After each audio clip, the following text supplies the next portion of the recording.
کرتے ہیں. یہ سول سوسائٹی آزاد معاشرتی نظام جو کسی مذہب کے تابع نہ ہو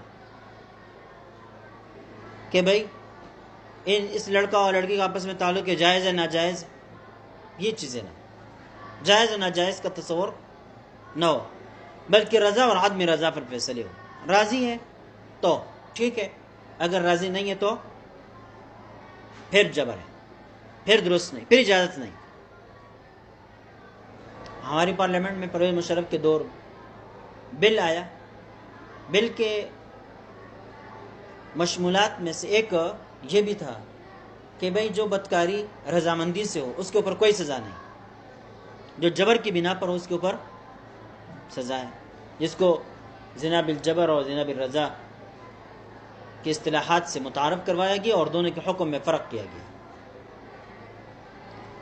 دیکھیں دیندار لوگ بھی کبھی کبھی ان فتنوں کے شکار ہو جاتے ہیں.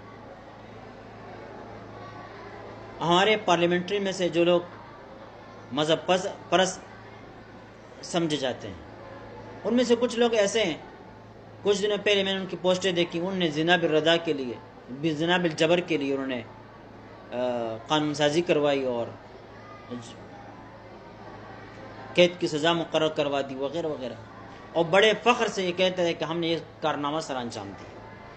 اور یہ قوم ایسی ہے کہ سب کے سب ان کو داد دیتے رہے کہ تم نے یہ کارنامہ پارلیمنٹ کے اندر سر انجام دیا، سینٹ کے اندر سر انجام دیا، اور یہ بل آپ نے پیش کیا. بھائی یہ نہیں دیکھتے ہیں کہ یہ زنا بالرضا ہو یا بالجبر ہو، شریعت میں تو دونوں جرم ہے. تم نے یہ فرق کیسے کر دیا کہ صرف ایک کے لیے تو تم نے سزا مقرر کروا دی اور دوسرے کا ذکر ہی نہیں کیا؟ تو اب یہ دیکھ کہ ایک کے لیے سزا مقرر کروا دی اور ساری دنیا سے، سارے ملک سے وہ داد وصول کر رہے ہیں، اور سارے ملک کو داد دے بھی رہے ہیں، مولوی بھی دے رہے ہیں. اور اس سے جو غلط نظریہ پیدا ہوتا ہے وہ بین الاقوامی لیبرلزم اور سوسائٹی کا جو نظریہ ہے وہ پھیل رہا ہے، اس سے کہ اسلام نے بھی گویا کہ تقسیم کر دیا کہ زنا بالرضا الگ ہے اور زنا بالجبر الگ ہے. مذہبی لوگ تو یہ فتنے آنے والے تھے.